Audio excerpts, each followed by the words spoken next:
आत्मा वारे द्रष्टव्य इति आत्मदर्शनम् अनुक्ति तदुपायत्वेन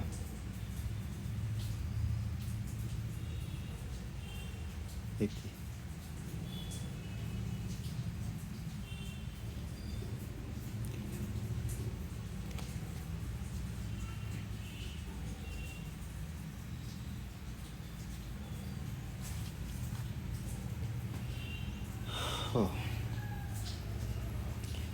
देखिए, पूर्व में विचार चल रहा था कि कोई पुण्यात्मा हो जो नित्य स्वाध्याय विधि से वेद आदि अध्ययन करता है, आगे परम पुरुषार्थ को जानने की उसकी इच्छा होती है। उसकी इच्छा होने पर वेद शास्त्र में अन्वेषण करता है। अन्वेषण करता है तो वहाँ पता चलता है कि आत्मनस्तु कामाय सर्वम प्रियम भवति। संसार में जो भी प्रिय वस्तुएं हो आत्मा के लिए है। तो संसार में सारे वस्तु आत्मशेषतया सर्वस्य प्रियत्व उक्ते है। आत्मा शेष रूप से, नियति से आत्मा ही शेष है अथवा आत्मा के अंग रूप से संसार के सभी वस्तु का प्रियत्व कथन किया गया है। क्योंकि आत्मा के ज्ञान से ही सर्वम ज्ञातम, सब कुछ ज्ञात होता है। आत्मनि खलु अरे दृष्टे श्रुते मते विज्ञाते इदम सर्वम विज्ञानम विज्ञातम, सब कुछ ज्ञात होता है। ऐसा उपक्रम करके इतना ही जानने योग्य है। एतावत् अरे खलु अमृतत्वम, यही अमृतत्व का साधन है आत्मज्ञान। आत्मा ही, आत्मा का बोध ही परम पुरुषार्थ है। तो उपक्रम उपसंहार के द्वारा ये आत्मदर्शनोपायत्वम प्रतिपाद्य, उपसंहार, उपक्रम और उपसंहार से परम पुरुषार्थ भूत जो अमृतत्व है। परम पुरुषार्थ क्या है? अमृतत्व, मोक्ष। उसका साधन कौन है? ज्ञान, आत्मदर्शन। तो आत्मदर्शन उपाय भूत अमृतत्व क्या है? परम पुरुषार्थ। परम पुरुषार्थ कौन हुआ? मोक्ष। अमृतत्व जो मोक्ष। तो दर्शनस्य च पुरुषतंत्रस्य अविधेयत्वात्, और जो दर्शन है, जो अमृतत्व का साधन है, वो पुरुष तंत्र है। पुरुष के अधीन तंत्र यानी व्यक्ति विशेष के नहीं। तंत्र का अर्थ क्या बताए थे?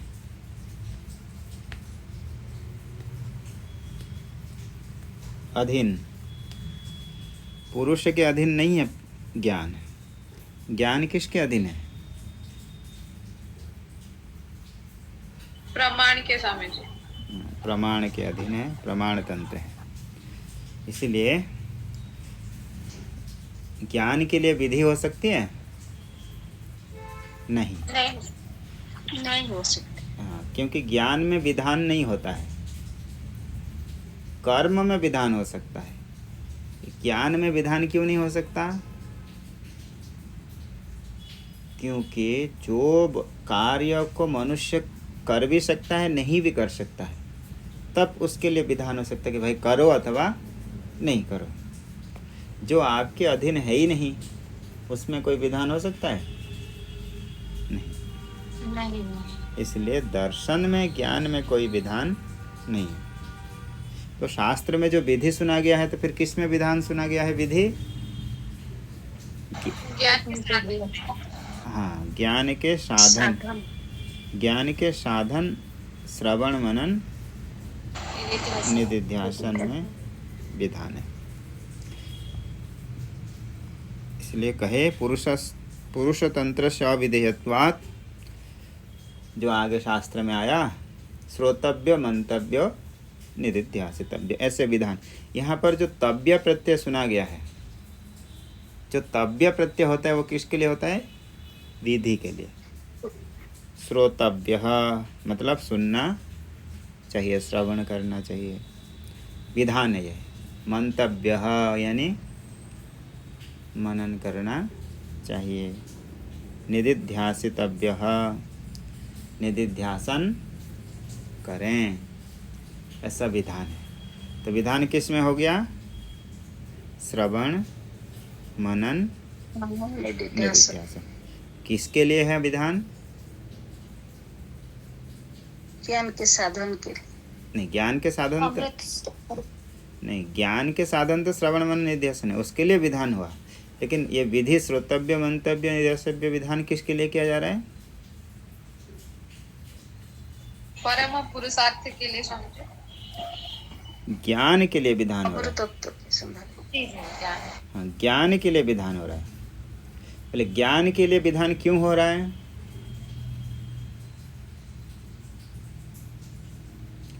क्योंकि ज्ञान परम पुरुषार्थ का साधन है।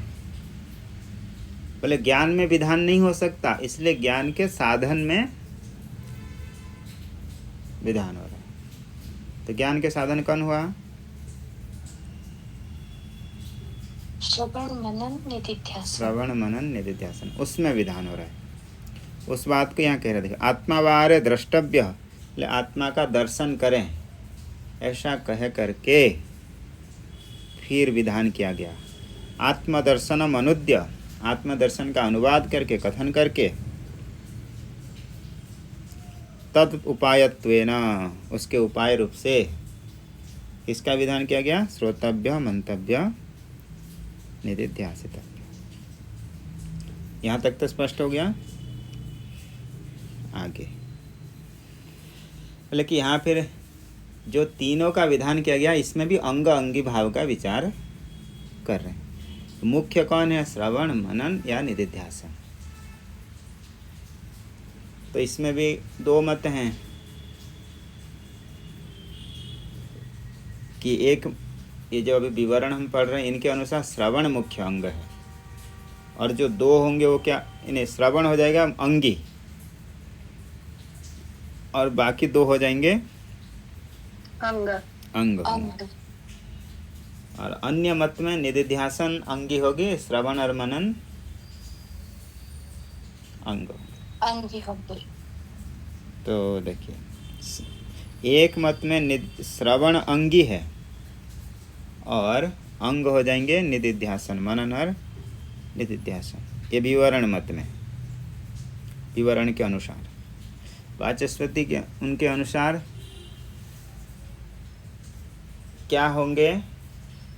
निधिध्यासन अंगी, श्रवण और मनन हो जाएंगे अंग। ऐसा है। बल ऐसे क्यों हो सकता है? क्योंकि ऐसे देखिए, विवरण कार के अनुसार उनका कहना है कि परमात्मा जो है उनका बोध किसके द्वारा हो सकता है? निधिध्यासन के माध्यम से। नहीं, ऐसा नहीं कह सकते। वो क्यों नहीं कह सकते? श्रवण। वो कहते हैं, विवरण के मत से श्रवण। तो देखिए, वो कहते हैं कि परमात्मा उपनिषद के द्वारा ही गम्य है। परमात्मा किसके द्वारा गम्य है? उपनिषद के द्वारा। उपनिषद यानी वाक्य। उपनिषद क्या है? वाक्य, वेद वाक्य, तत्त्वमसि इत्यादि उपनिषद महावाक्य।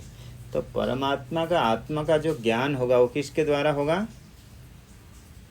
उपनिषद के माध्यम से। उपनिषद के माध्यम से ही होगा, अन्य माध्यम से नहीं होगा।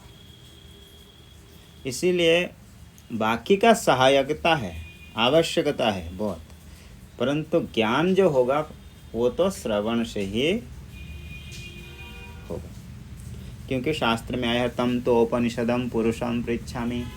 मैं उपनिषद पुरुष के बारे में प्रश्न कर रहा हूँ, अर्थात जो उपनिषद के द्वारा प्रतिपाद्य है, ऐसा प्रश्न हुआ है वहाँ पे।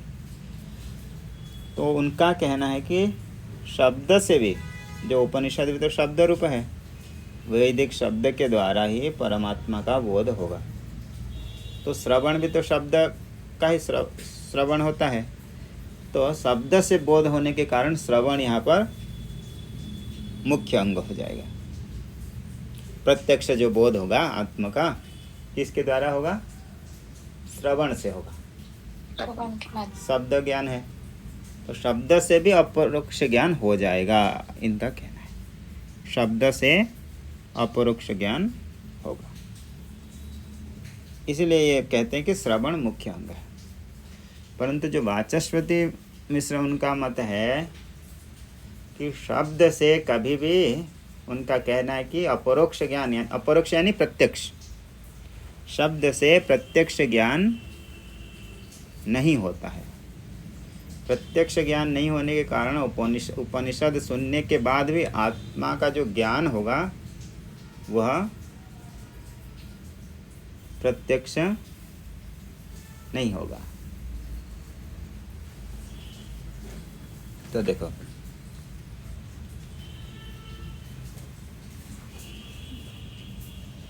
एक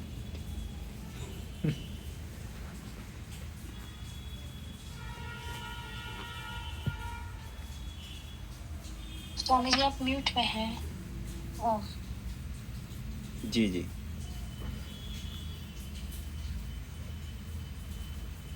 तुम जाओ एक बात।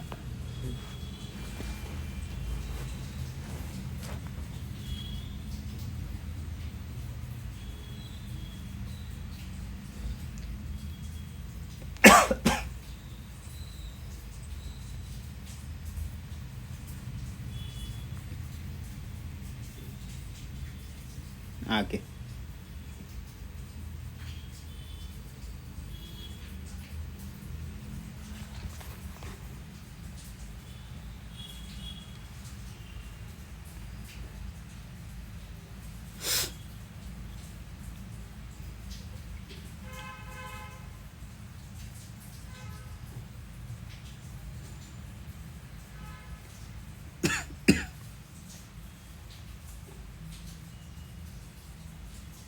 तो कहाँ पे विचार कर रहे थे कि उनका अनुसार, वाचस्पति मिश्र के अनुसार, शब्द के द्वारा प्रत्यक्ष ज्ञान, अपरोक्ष ज्ञान नहीं होता है, इसलिए शुद्ध मन के द्वारा ही क्या होता है? आत्म साक्षात्कार होता है। जैसे कि दृश्यते तो अग्रया बुद्ध्या सूक्ष्मया सूक्ष्म दृष्टि भी ततस्तु तम निष्कलम ध्यायमानम, ऐसे शास्त्र में मुंडक आदि में आता है। तो इससे क्या सिद्ध हो रहा है कि शुद्ध संस्कृत मन के द्वारा शास्त्र श्रवण मनन करने के बाद निधिध्यासन करेंगे तो क्या होगा? आत्म साक्षात्कार होता है। इसलिए उनका कहना है कि मनन से, निधिध्यासन से साक्षात्कार होता है। तो वहाँ पर मुख्य अंगी हो जाएगी निधिध्यासन, अंग हो जाएंगे श्रवण और मनन। और जहाँ श्रवण से ज्ञान कह रहे हैं तो वहाँ पर मनन और निधिध्यासन हो जाएंगे अंग। हो गया। तो यहाँ पर विवरण मत है इसकी, इति मनन निधिध्यासनाभ्याम फलोपकारी अंगाभ्याम। तो मनन और निधिध्यासन यहाँ पर क्या हो जाएंगे? अंग। फल उपकारी, फल जो आत्मदर्शन है, आत्मदर्शन रूपी जो फल, श्रवण का फल क्या है?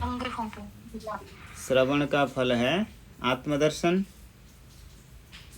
तो आत्मदर्शन रूपी फल का उपकारी अंग कौन हुए? मनन और निधिध्यासन। तथा इति मनन निधिध्यासनाभ्याम फलोपकारी अंगाभ्याम सह श्रवणम नाम अंगी विधीयते। श्रवण नामक अंगी का विधान किया जा रहा है। कहाँ पे विधान किया गया? आत्मावारे श्रोतव्यो मंतव्यो निधिध्यासितव्य, ऐसे यहाँ पर विधान किया गया। किसका विधान हुआ? श्रवण का। श्रवण रूपी अंगी के साथ किसका और कथन किया गया? साथ में अंग का, मनन और निधिध्यासन। श्रवण किसको कहेंगे?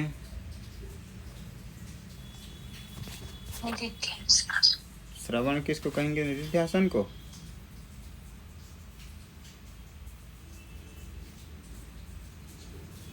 इतने दिन से सुन रहे हैं अब लोग, श्रवण किसको कहते हैं? श्रवण करना।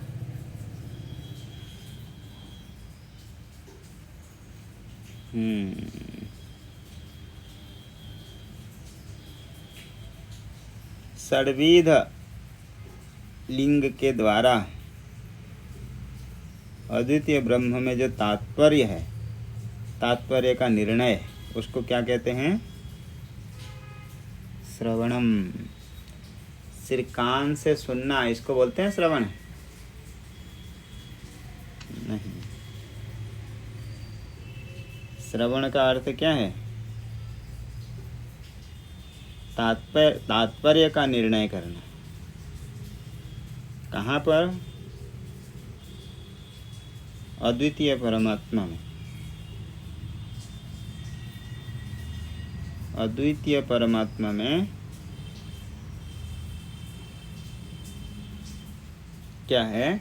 शास्त्र का तात्पर्य है, ऐसा जो निर्णय है उसको क्या कहेंगे? श्रवण। और उसके साथ कौन होना चाहिए? षड्विध लिंग होना चाहिए। उपक्रम, उपसंहार,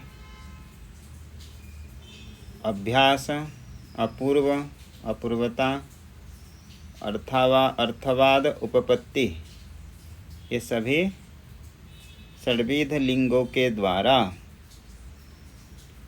शास्त्र का तात्पर्य होता है। इसी का नाम है श्रवणम। ऐसे तो ये हो गया श्रवण। आगे मनन किसको कहेंगे?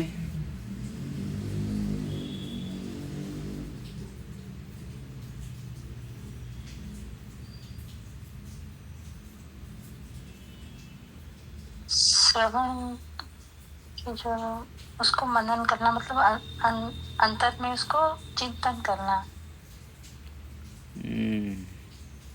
मनन यानी युक्ति के द्वारा जो आपने सुना है। मनम युक्त्या तत्वानुसंधानम, युक्तियों के द्वारा, तर्क के द्वारा। मनन यानी तर्क, तर्क के द्वारा, युक्ति के द्वारा आपने जो श्रवण किए हैं उसको निर्णय का। श्रवण करने के बाद मन में बहुत संशय होता है। जिसको समझ में आता है उनको संशय होता है। जिन कहानी सुनेंगे तो संशय नहीं होता है। या तो पूरे जान गए तब संशय रहित हो गए, या तो समझ में नहीं आता है तब संशय नहीं होता। तो शास्त्र श्रवण करने के बाद मन में जो संशय होता है, उन संशय को युक्ति के द्वारा निराकरण करना, तो उसको क्या कहते हैं? मनन।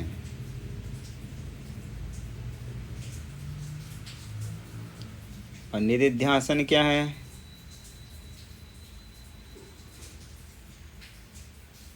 निधिध्यासन है जो आपके श्रवण मनन करने के बाद, क्योंकि श्रवण करने के बाद भी चित्त में अनेक संशय आदि था, उसको निराकरण कर देने के बाद, शांत करने के बाद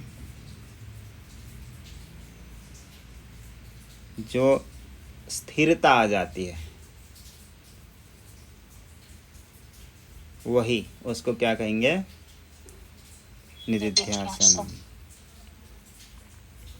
जो अनादि काल से आपके दुर्वासनाएं हैं, उस वासनाओं से हमारे चित्त क्या होता है? आत्म रूप से अतिरिक्त में विषय चिंतन करता है। जैसे कि वेदांत परिभाषाकार कहते हैं, निधिध्यासन किसको कहते हैं? अनादि दुर्वासनया विषयेषु आकृष्यमाण चित्तस्य विषयेभ्यो अपकृष्य आत्मविषयकस्थैर्यानुकूल मानसो व्यापारः निधिध्यासनम। स्वामी जी प्रणाम। जी। तो निधिध्यासन का करने का तो जरूरत ही नहीं है, श्रवण मनन हो गया तो ऑटोमेटिक ही हो जाएगा। श्रवण मनन करने के बाद निधिध्यासन करना तो क्या है कि आप पहले श्रवण मनन कर लेंगे तो निधिध्यासन होता ही है। चित्त की जो स्थिरता, फिर भी तो बैठना तो प्रयत्न तो करना पड़ता है, लगाना पड़ता है। क्योंकि आप भले तत्व को निर्णय तो कर लिए सुन करके, आपको जितने भी संशय आपके हो रहा है उन संशय को आपने बुद्धिपूर्वक आप दृढ़ निश्चय किया, परंतु आपकी जो वासनाएं हैं वो भी तो अनादिकाल से हैं। वो चित्त के आपके बलाद आकर्षण नहीं करते हैं दूसरे के प्रति, विषय के प्रति। जी स्वामी। तो उसी समय पे क्या करना चाहिए? चित्त को स्थिर करना चाहिए। तो वही हो गया, क्या हो गया? निधिध्यासन। यही तो कह रहे हैं कि उसका लक्षण क्या किया, देखो। अनादि दुर्वासनया, अनादिकाल से जो विषय वासना, दुष्ट वासनाएं हैं, उन्हीं वासना से विषयसु आकृष्यमाण चित्तस्य, विषय में चित्त आकृष्ट होता है, स्वाभाविक है, प्रयत्न करना नहीं पड़ता है। परंतु वहाँ से हमको जबरदस्ती क्या करने पर, बलात्, हठात हमको हठपूर्वक चित्त को लाना पड़ता है। जैसे आप ध्यान में बैठते हैं तो चित्त लग जाता है स्थिर होकर के? नहीं लगता। नहीं सर। तो वहाँ से निराकरण करके आत्म विषय जो चिंतन करते हैं, जो स्थिरता लाते हैं मन को, उसी का नाम क्या है? निधिध्यासनम। स्वामी जी, अगर कोई इंसान मान लीजिए श्रवण मनन नहीं किया है, बहुत सारे ऐसे भी हैं जो कुछ पढ़े भी नहीं, मान लीजिए विवेक की वजह से वो अपना कंट्रोल कर लेते हैं और स्थिर मन को स्थिर कर लेते हैं, उसको भी बोला जा सकता है क्या निधिध्यासन? वो तो निधिध्यासन तो नहीं कहेंगे, क्योंकि वो यदि समाधि और अभ्यास करते हैं, ध्यान करते हैं, ध्यान, वो जैसे देखिए कोई व्यक्ति है, कुछ दीपक जला करके, लाइट जला करके, मणि इत्यादि के द्वारा, किसी के द्वारा चित्त को एकाग्र करके क्या करते हैं, वहाँ पर लगाते हैं। परंतु श्रवण मनन के बाद जो ज्ञान होता है, वो ज्ञान निधिध्यासन से होगा? नहीं हो सकता है, क्योंकि आपने वहाँ पर आप सिर्फ चित्त को एकाग्र किए हैं। वेदांत का जो प्रबोध वो तो नहीं हुआ है। हाँ, ये कहिए कि कहीं से शास्त्र सुने हैं, श्रवण मनन किए हैं, और उसके बाद यदि कर रहे हैं तो वो निधिध्यासन ही है, चाहे कम सुने अथवा अधिक सुने हैं। जिसको भी निधिध्यासन, वही समाधि शब्द से उसी को भी कहते हैं। ताब वेद पंचदशी आदि में भी आता है, तारभ्याम निर्विचिकित से अर्थे चेतस स्थापित यत्। श्रवण मनन करने के बाद जो चित्त को स्थापित किया जाता है वही समाधि है। परंतु एक तो वैराग्य, विवेक, वेदांत का विवेक वैराग्य पूर्वक, जो विवेक वैराग्य तो वहाँ पर भी है, लेकिन श्रवण मनन करने के बाद जो समाधि है वो अलग प्रकार की है। और जो योगियों की समाधि है वो अभी दोनों में भेद है। क्योंकि देखिए, जो योगी ऐसे समाधि करते हैं वो आत्म विषयक चिंतन करके समाधि करते हैं, वो तो ऐसे अभ्यास करते हैं। देखिए किस यम नियम, आसन, प्राणायाम, प्रत्याहार, धारणा, ध्यान करके स्वयं को ध्याता मानते हैं। ध्याता मान करके चिंतन करते करते आगे जा कर के एक ध्येय स्वरूप तो होते हैं, लेकिन वहाँ पर चित्त रूपी जो बीज को रखते हैं, जिसको वो लोग सबीज समाधि भी कहते हैं। सबीज समाधि है, आगे जाकर के उसी बीज को भी हटा देने से वो निर्बीज समाधि उसको कहते हैं। परंतु ब्रह्माकार वृत्ति जो है वो निर्बीज समाधि नहीं है। इसलिए दोनों में थोड़ी सी भेद है। तो वो जो भी समाधि तक पहुंचते हैं वो भी बहुत, इसलिए कहते हैं कि वो वेदांत के तो उच्च अधिकारी हैं। उनको बस अच्छे गुरु के मिलने की क्या, मिल भी जाते हैं और एक ही क्षण में उनका ज्ञान होता है। स्वामी जी, जी मैं अभी तो 3 सवाल हो गए।